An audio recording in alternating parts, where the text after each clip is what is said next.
Goedemiddag.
Good afternoon.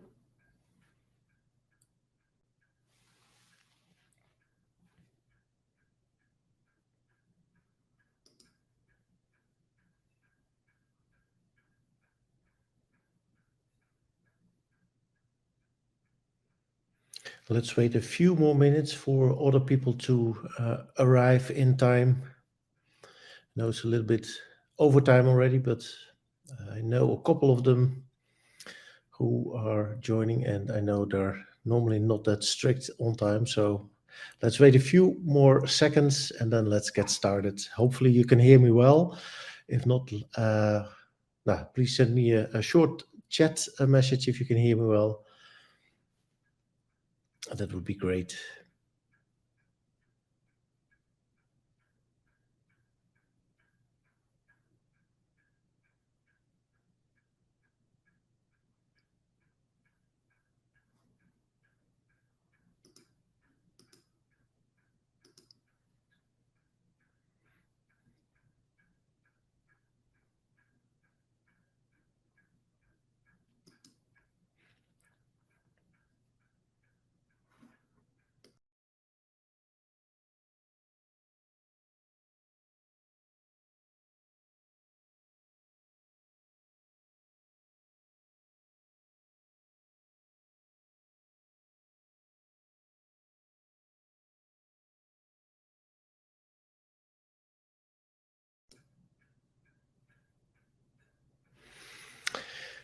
So let's get started. Welcome to the scenario planning made easy in just a few clicks. Topic for today is scenario planning.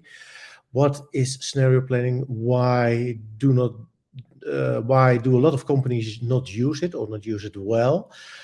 What's the cause of it and how can we solve that? And of course, knowing that we are supporting a specific planning software, there will be a demo to show you how quick and easy it can be. This presentation will be held in English due to the other participants that are available, and also making this recording available afterwards for anyone who wants to look into it. So let's get started. The planning for this afternoon, for this hour, we want to have a hard stop at 2. Let's see if we can catch up to that deadline there. So a short introduction and welcome and some general remarks, then a short introduction of what we as Planadigm do and who we are and how we want to work with customers. Then more specific on scenario planning. What is the role of scenario planning? Why is it not implemented? Why do we not use it? What can we do about it? Then a short intro of the company Pigment, and of course a demo.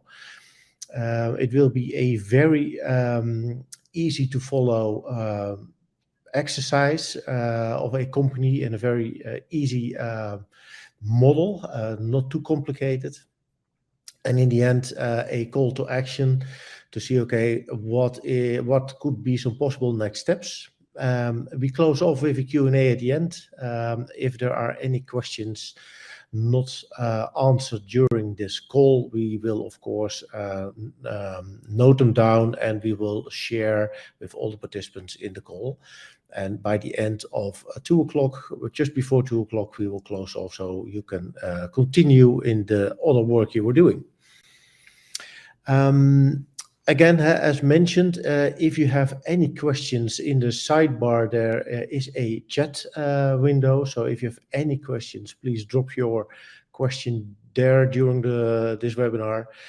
And as mentioned, any questions not covered will be answered by email afterwards.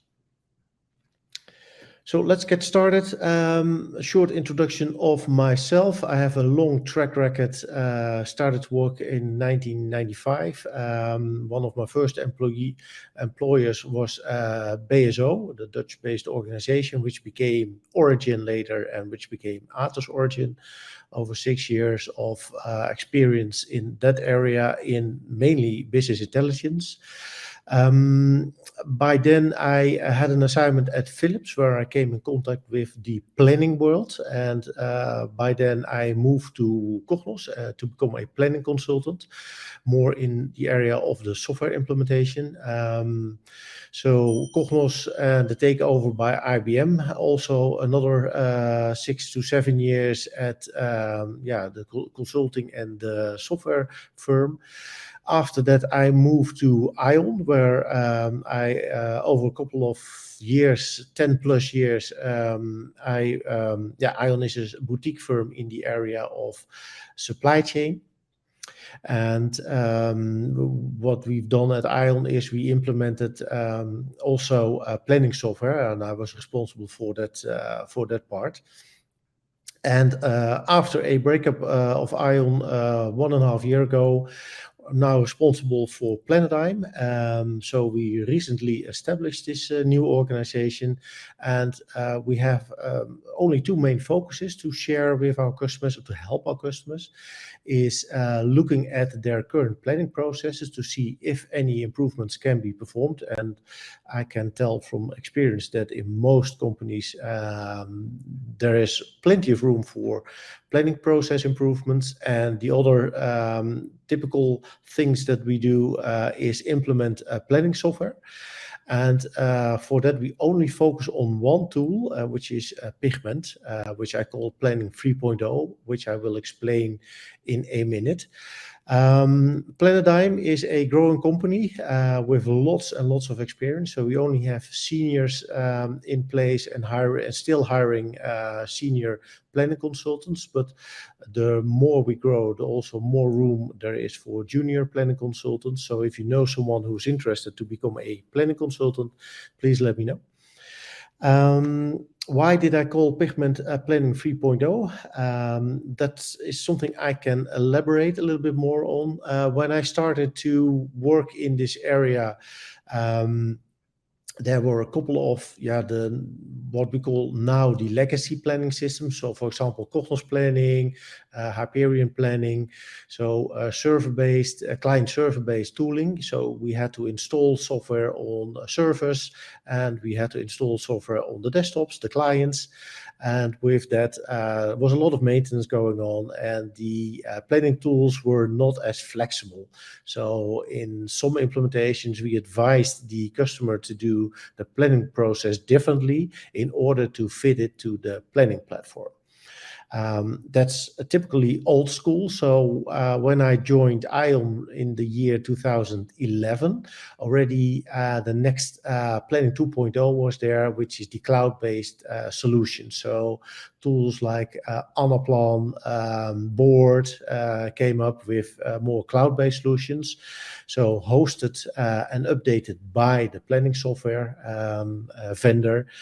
And you only needed a internet connection and a recent browser. That was it. And that also shifted a lot of maintenance work from IT to the business. And we're now, in my opinion, at Planning 3.0. So that's the next level of technology used. And of course, it's cloud-based. But that is definitely where we consider Pigment to be part of. So Pigment is the next level of planning software, and it's even more than the Planning 2 platforms to the end user to be very flexible in their planning processes, to adjust it in their planning tool, and also maintain it from a day-to-day base. As you can see, based on our experience, we have a lot of experience from Planning 1.0 onwards up till now in process improvements as well as in tool implementation. So with that, that is our tagline for Planadigm, had a new paradigm in planning. We think this is a major shift in technology, but also in the processing part. You do see that a lot of companies are now reconsidering their planning processes to become more agile and more transparent. And that's why we think it's a new paradigm in planning.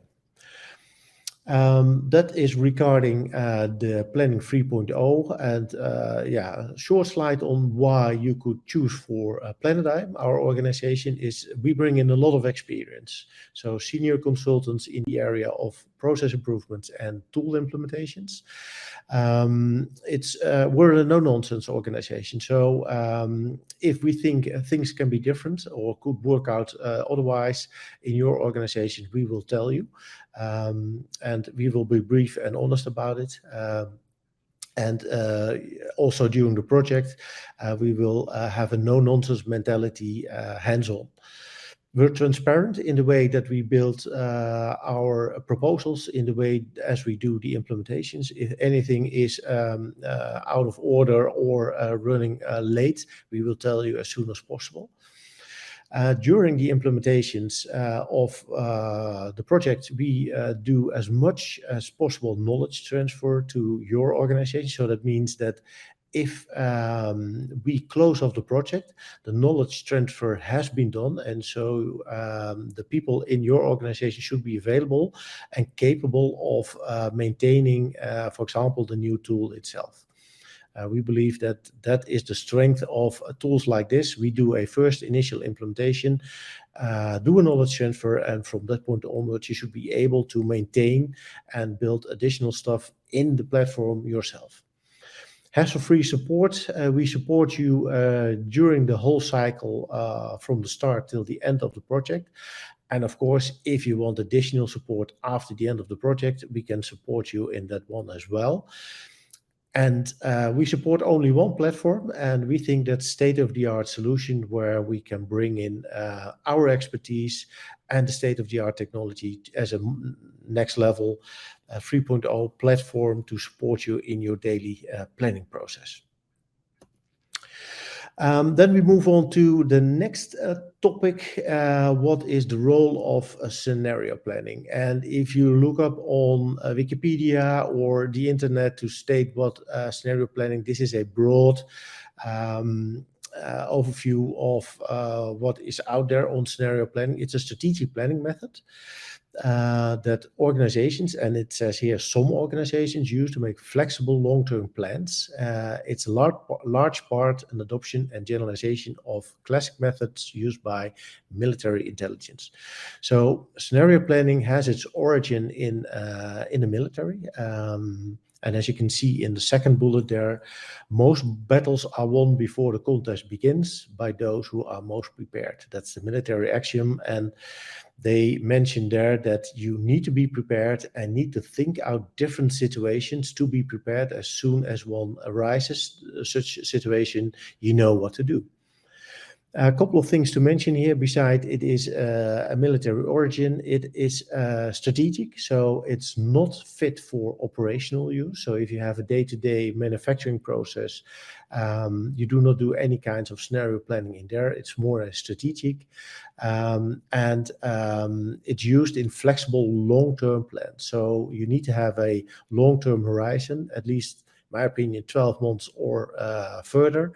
And you need to have a flexible plan. So not rigid as in I cannot change any numbers without the rest of the numbers not changing, or for example, not parameter based. But scenario planning is to create specific situation where you, for example, say, what if my competitor raises prices by 10% or decreases it by 20%? What if my semi-finished products, which I buy from a Chinese vendor, increase in price by 15%? What if my sales drops, unfortunately, by 30%?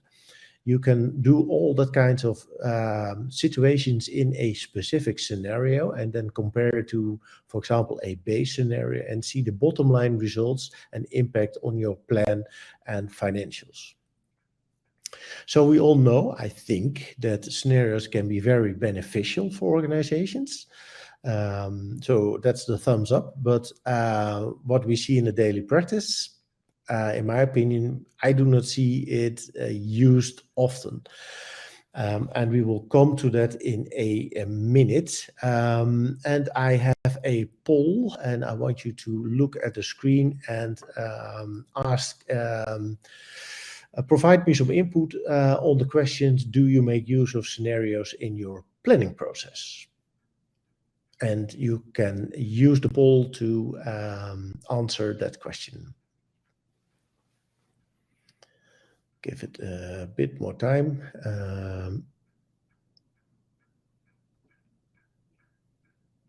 Yep,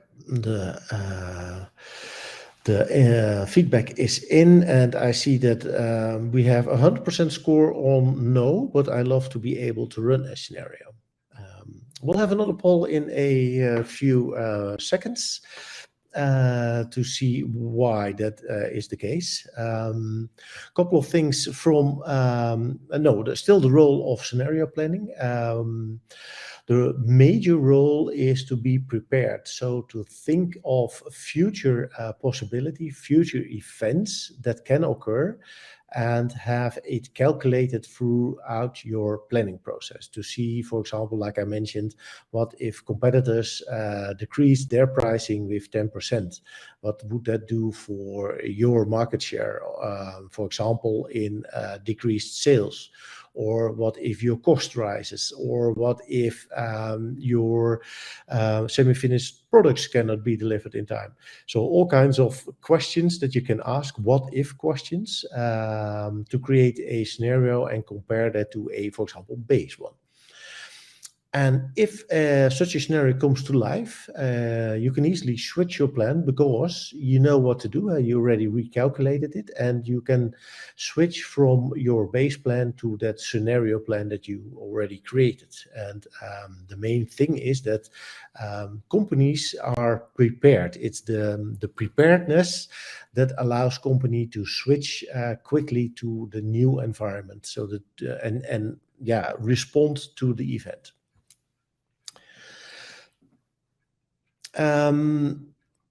What we do see in practice that most companies do not plan at scenario level. So they create one, for example, base budget, annual operating plan, they call it, or budget, yearly budget, for example. And by the end of the year, they are prepared to have just one plan available. And what we see is reasons for not doing it. They start after summer holidays, and by the end of December, or unfortunately maybe the beginning of January, the plan is ready. And it was a real effort for the complete organization to have it done, and there's no time left to create a scenario, to go through the complete exercise and create a different scenario. It is too much work, too much hassle, too much tasks on business to create another one. Could also mean that there is a complete black box of your planning process. So you put stuff in and you get stuff out, but you have no clue what the in-between calculations are and how that influences the outcome. So creating a scenario is like, I'm throwing in another number, but I have no clue how that number is calculated.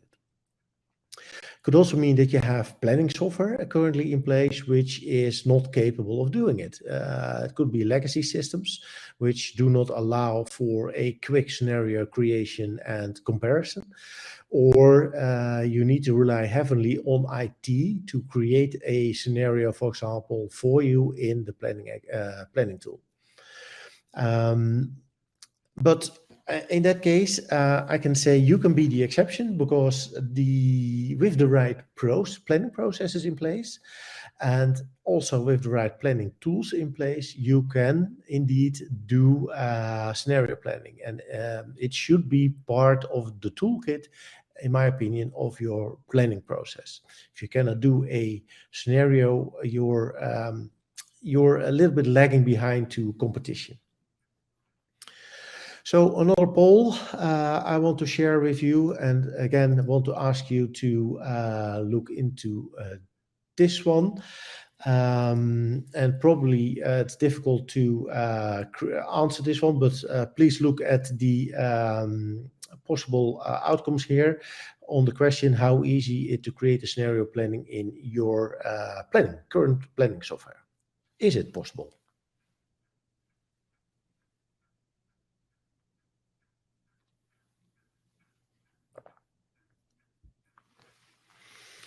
Okay, it's not possible at all. So could be that it is related to the software and or the process, but that's for me a question mark at the timing. Maybe we can do some interaction at the end of this webinar.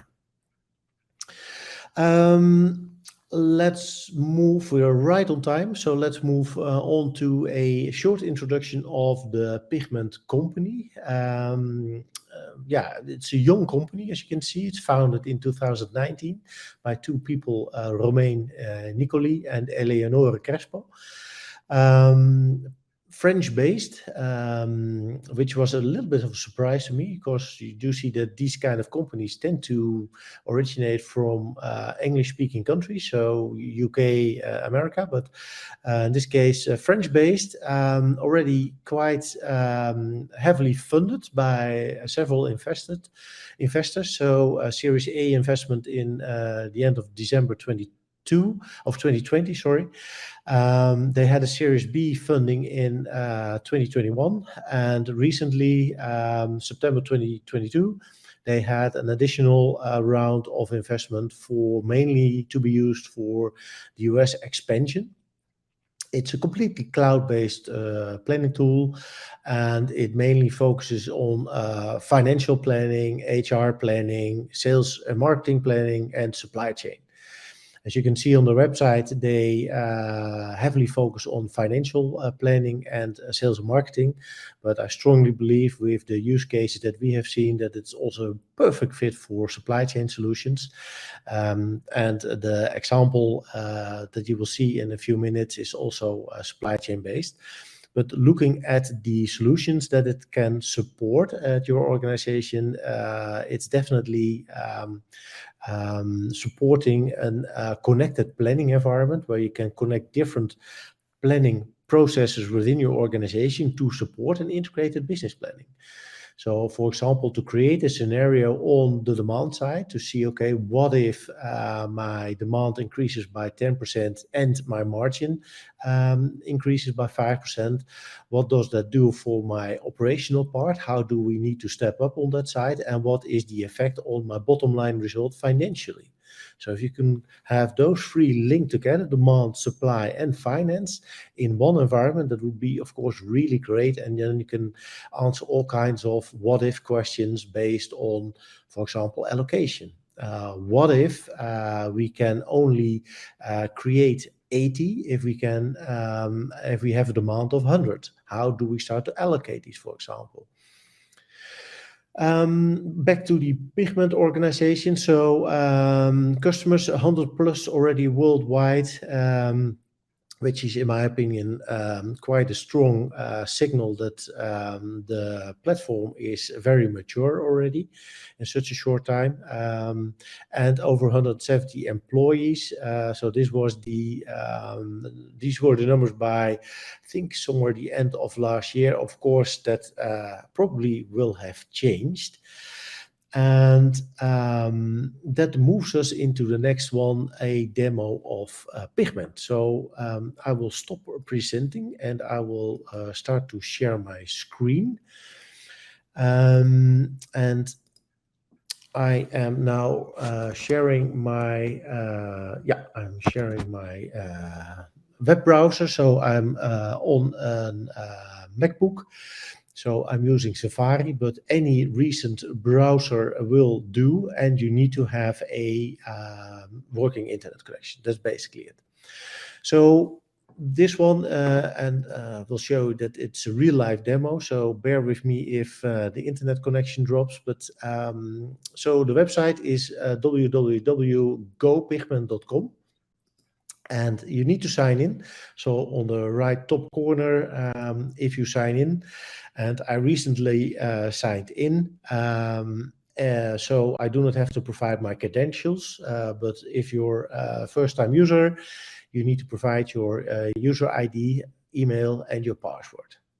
Soon as you are in the Pigment environment, you will see all kinds of tiles, and each tile is a planning application, which will come to that in a minute. I will centralize it back again. So if you look on the left top corner, you will see this, I call it a gift box. And they have, for example, additional updates here, where they will share with you on a day-to-day basis all kinds of updates they implemented in the platform. So it could be an improvement, for example, as you can see here, or it could be new functionality. And my opinion, I've never come across an organizations where the number of improvements and updates are in such a fast pace as in the Pigment environment.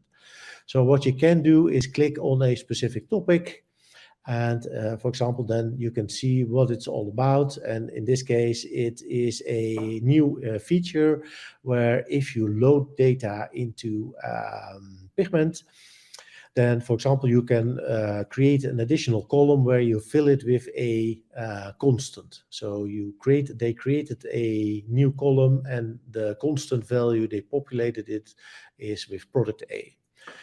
So it's quite a new feature, quite nice to have that available. The help file is also quite extended. So they have the extended help documentation, the community where you can ask all kinds of questions, but also look for solutions, and the academy to guide you in your learning and training process when you start to use Pigment. Going into the demo, I will show you quickly two models. So the first one is what we call a IBP data hub. So it's a data hub where we load in all kinds of dimensional data. So when we start, there's nothing here. First, we go to settings, which is in the top or in the bottom left corner. And for example, we will look at calendar view settings. So in this case, we will have created an applications where we said, okay, it's based on Gregorian calendar. The start month of the fiscal year is January. We have 3 dimensions, so we roll it up from month, quarter, year, and the date range is from 2020 till the end of 2024. When you set up a calendar for the first time, you can also choose, for example, a weekly calendar. But in this case, I've created a Gregorian from month, day, month, quarter to year roll-up. The other setting I've done here is that I will differentiate between actuals and forecast. And that I can show if I go back to my main environment. Pigment works with blocks, and they have 4 kinds of blocks. So there's the dimensionality block. For example, your product list, your customer list, your geography list, those are dimensions. Transactional list, where you load in your sales data, your sales pricing and stuff like that. Then you can create, based on those two, you can start to create metrics. So you can create a metric, for example, called revenue, where you do volumes times sales pricing. And then you bring those metrics together in a table.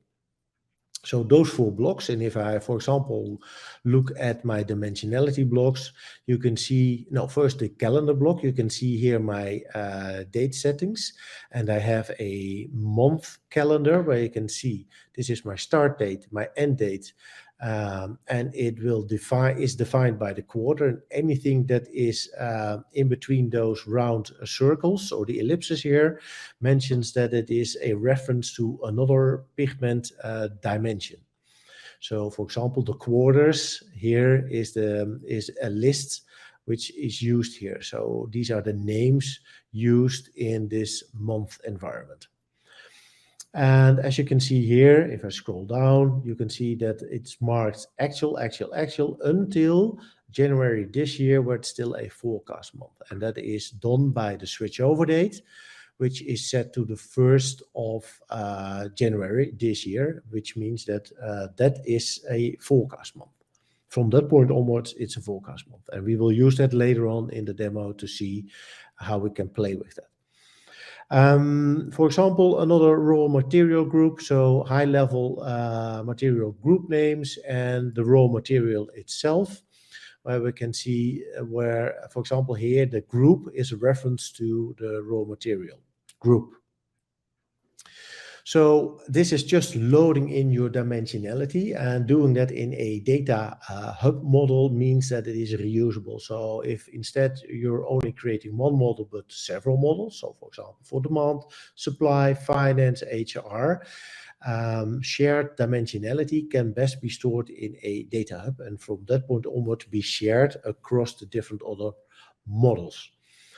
So we move from the data hub model now to the IBP model. And this is a model where we start to use boards. So data hub is definitely a model which is not for the end user, but in this case, the IBP model is a model that is used for the end user. So we work with boards. A lot of boards are, call it dashboards, and each tile in the previous screen was a board. So in this case, it's a demand forecast with a couple of things on top of here to see. For example, I have already a couple of scenarios in here. So baseline, best case, worst case. I have my product list, which are numbers, product numbers, and I have my customer list. So this means that I probably can slice and dice, which we will show in a minute. I have a couple of blue buttons here. So these are connections to other dashboards. So as an end user, I can easily switch from the demand forecast to, for example, to my financial overview or to my production overview. In this example, I have an overview here where it's geographically shown that I have my blue dotted line. Of my blue line is my actual volumes and my forecast volumes. And in this case, the forecast engine in here is a forecast formula that based on specific parameters, which I can see on top. My seasonality, my alpha, beta, and gamma parameter creates a forecast. The corresponding table, so not only graphical, but also the table in here. So, for example, this number, 13,191 is the same in January 20, of course, as in the table, but the table supports the graph in here.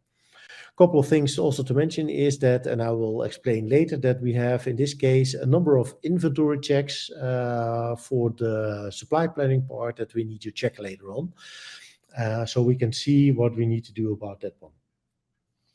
That's the first part of this one. So if I now start, for example, to slice and dice, and I click, for example, on a first product, if I click outside of the list, you can see that my graph has been updated. So it's now a selection of a single product for all my customers. And I can do the same, for example, instead of my baseline, so we can see, so I have a specific parameters here.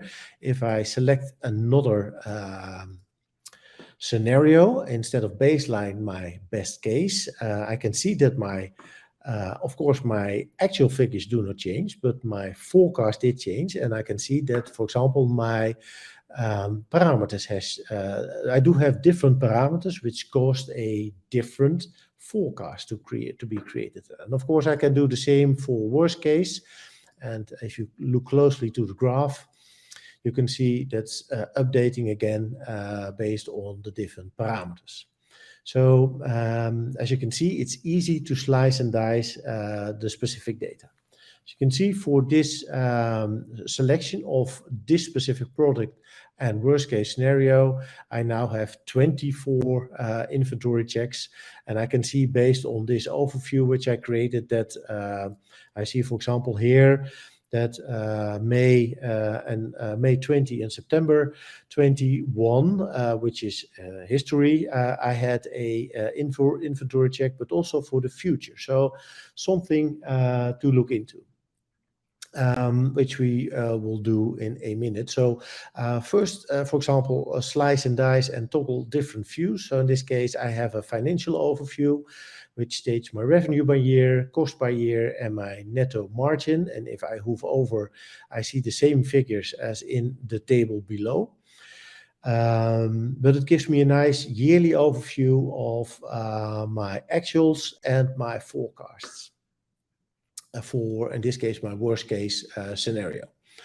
go back to home and, for example, now move to production overview. And in the first graph, I have my production volumes and my forecast volumes, and my inventory volume. And I see here from January 23, it's still 35.19, but then it starts to increase, and probably that is causing a lot of the inventory checks here. And if I check, and I know the model, so I have to explain it a little bit to you, but I have set some boundaries of the minimum inventory and the maximum inventory. So my minimum is 5, which is a threshold. If it's below 5, then it will be marked as a inventory check, or is it above the maximum? It also is it generates a check. So in this case, for May 21, so which is the first one in my table, May 21 is also visual here. I see indeed that my inventory start is 4, which is of course below the minimum. That's the reason why this one is orange. But this is history. So if I scroll, another one history, but if I scroll to the right, indeed, I see that my history or my inventory start is above my maximum threshold of 50. And it starts to increase slowly. So I need to find a way to reduce this. And if I look at the table below, I have my production overview. And in this case, for this company, it's a company that creates drone accessories and drones, complete drones. In this case, I have a production cycle or production or lag of 1 month. So if I need to arrange something for February, I need to adjust it for a month before February. So if I look, for example, to February, March onwards, I do see that my production batches from 14, 15, 15, if I need to update my figure here, I need to be consistent with 1 month back. So if this case, if I change it from 15, for example, to 13, and you do see the nice visual here, it mentions that it's for my worst case scenario. And if I press enter, I suddenly see that it solves most of my issues. So if I move back from 15, that was my beginning, it has a lot of inventory checks, but if I move it back to 13, so I lower the number of items I want to produce, and it's now back to 3 items here, and I scroll back to the last one, I see it's caused by the fact that this 50, which is at the maximum, so it generates a warning here, but in this case, it is fine for me, and I will leave it as is. So for this case, it's fine, and those 3 warnings, that's okay with me. Going back to the beginning, because I did not create any scenario yet. There are 3 scenarios in the environment, but there's none scenario created yet. So let's dive into that one more in detail now. So if I, for example, I have my worst case, I have a specific product and I want to select a specific customer, and then my graph changes again, and I can see that I have 3 inventory checks here. But I want to start to create a different scenario, for example, where I want to start building a forecast based on, now, for example, we do a promotion. So if I go back to my baseline, and as you can see here, you can maybe also nice functionality, you can select several scenarios in one go. But in this case, I select just one. And then based on this one, I can start to create a different scenario. And in this case, it's by clicking the plus sign, I can create a new one, and I call it promotion. And I give it a nice color.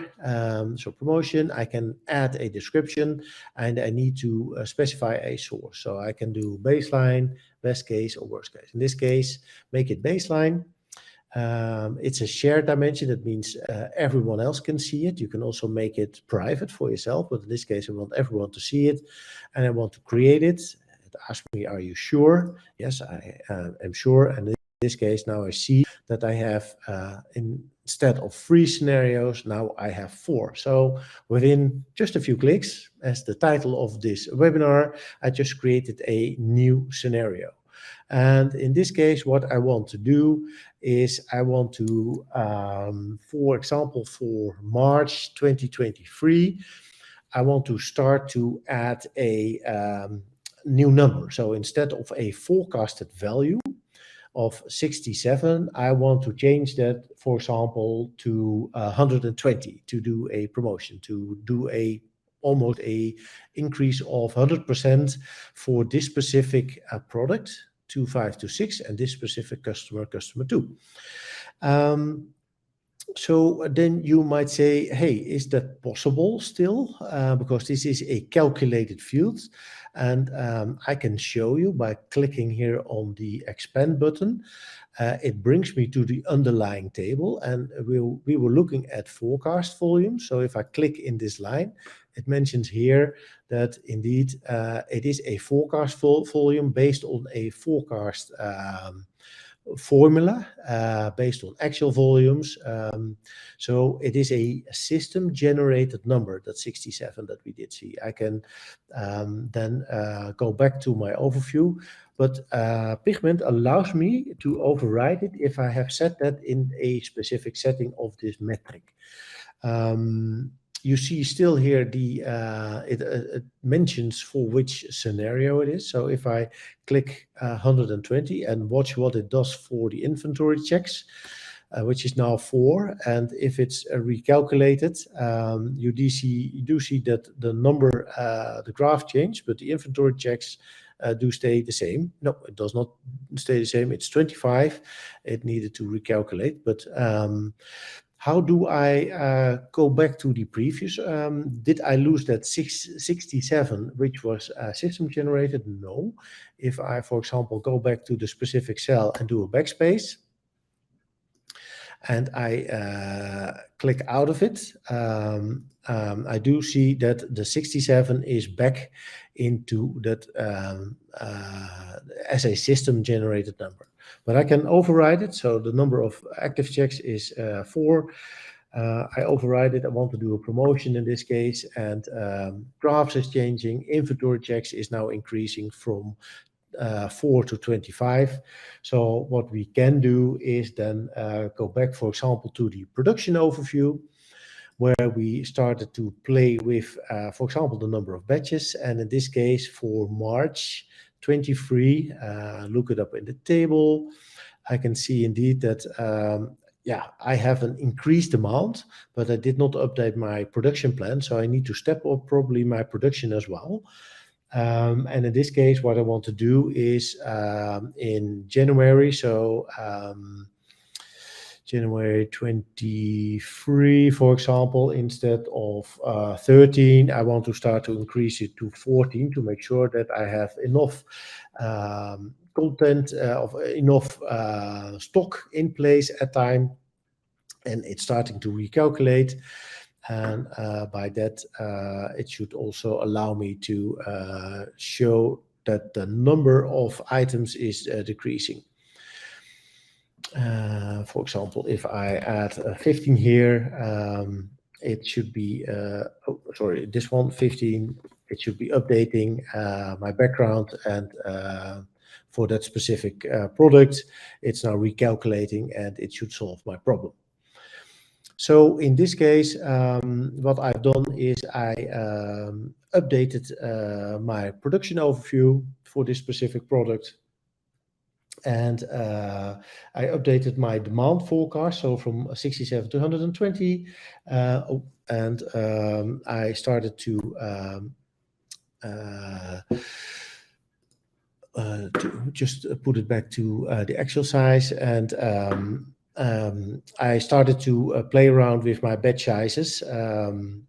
So what I can do is I can go back to my home and then see, for example, what it does for my financial overview. I'm looking at now only at production, but I can also select my baseline, so have them side by side. And then for 2023, I see that my initial promotion, it was not a large increase, but it has a slight impact on my revenue. So it increases a little bit. Also, my costs increase, of course, but the bottom line impact is that my gross margin is changing, and also my netto margin is changing. So with a short update in my environment, I could see that it is updated based on the parameters. And if I, for example, also go to my scenario overview and select all the 4 scenarios, and I can have them here side by side for example, for my specific January 23, for example. No, I will, for example, select February 23.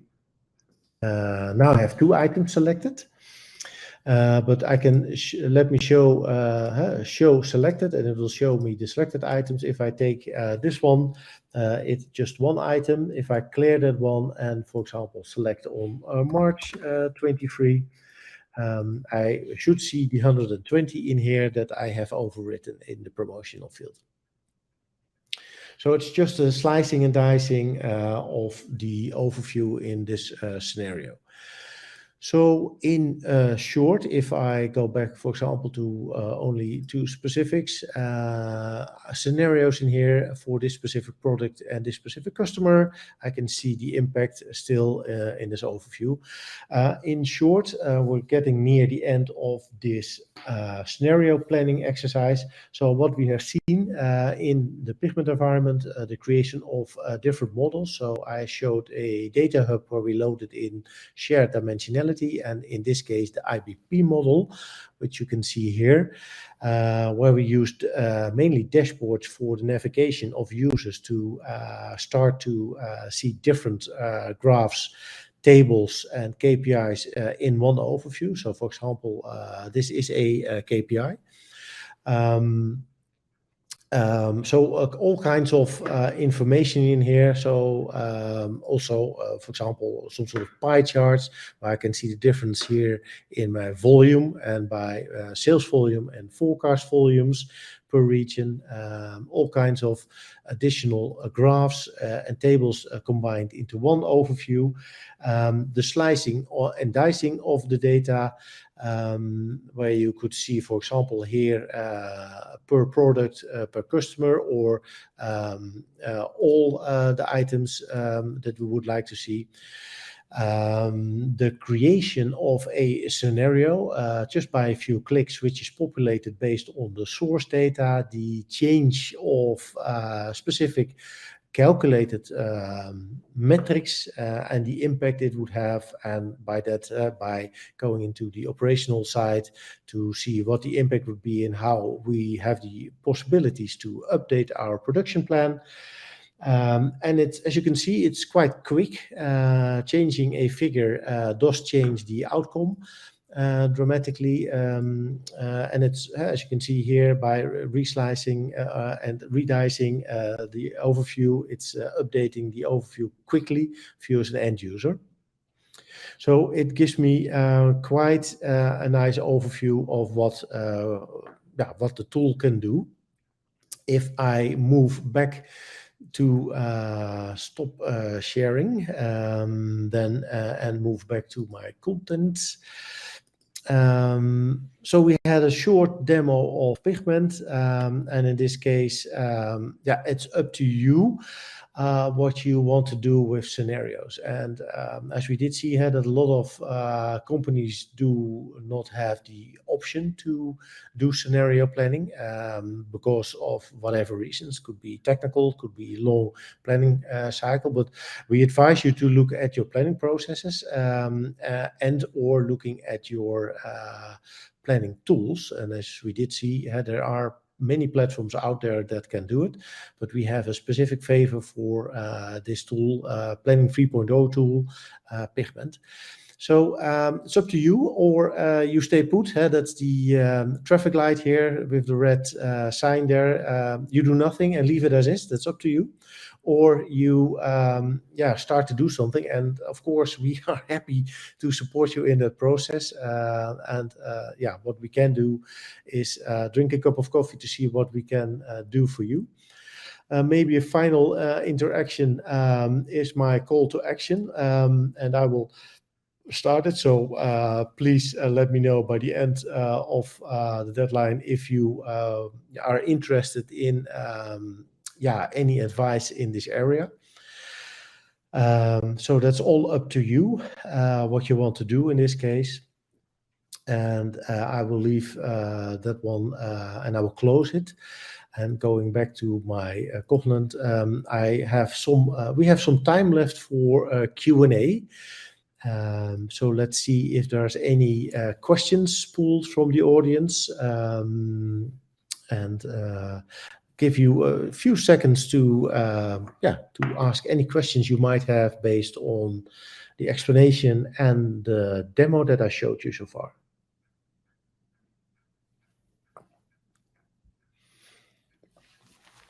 Maybe good to know is, it's not really a question, but it could be a question. For example, that if you look at Pigment, is there a limit to the number of scenarios that you can create? As we did see, we started off with 3 scenarios, and we were quite quickly able to create a new scenario in this environment.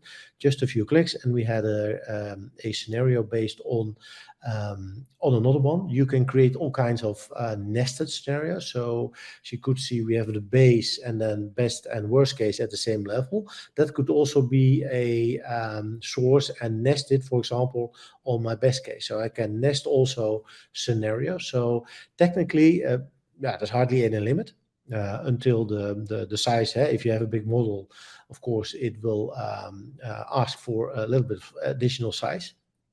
Technically, I would say no, but from a functional perspective, I would say, if you have over hundreds of scenarios, what's the use of it? I would really limit it to 3 to 4 in a specific monthly planning cycle, and then reset it to maybe the standard 2 to 3, and from that point onward, start to create new ones. So I would definitely delete those. And what you can do after each monthly cycle, export the data to your business environment, business intelligence environment, and do some reporting on top of it. But I would delete all the old scenarios and start from scratch.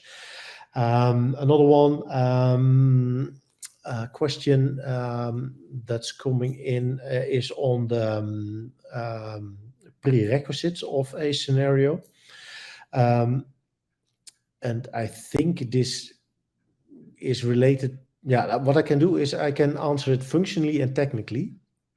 Prerequisites of a scenario functionally is that your organization is ready to start to use scenarios and knows how to work with scenarios. And your planning process, and especially that's on the tooling side, should be as much as possible parameter based. So what you can do, you can, if you plan, for example, for revenue, you can just put in a plain number revenue. But in that case, it's really difficult to start to run scenarios.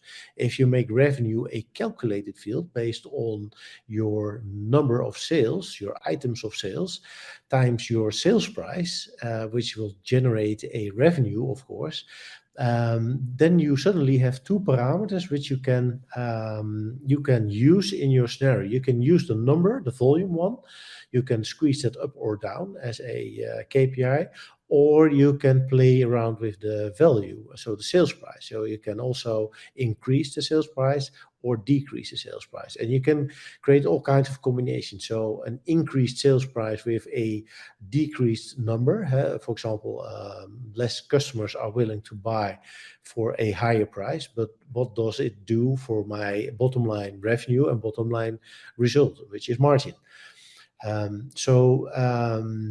a functional perspective, you need to be prepared, and you should have a planning process which is not too cumbersome and can be done in just a few weeks.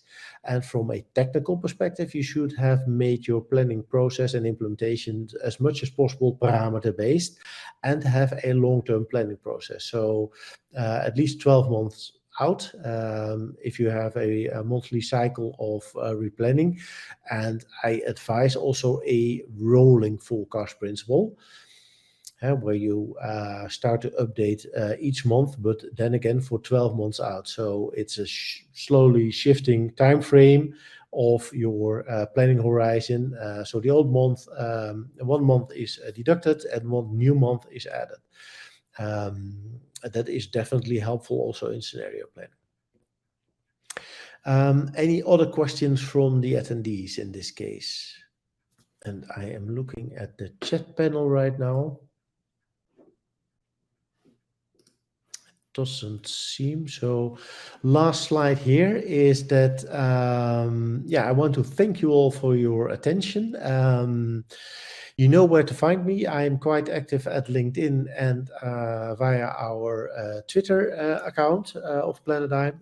If you have any questions regarding this demo or you need some, you want to challenge me on specific things I said, or you want to look back on the webinar, please reach out by my email or my phone number.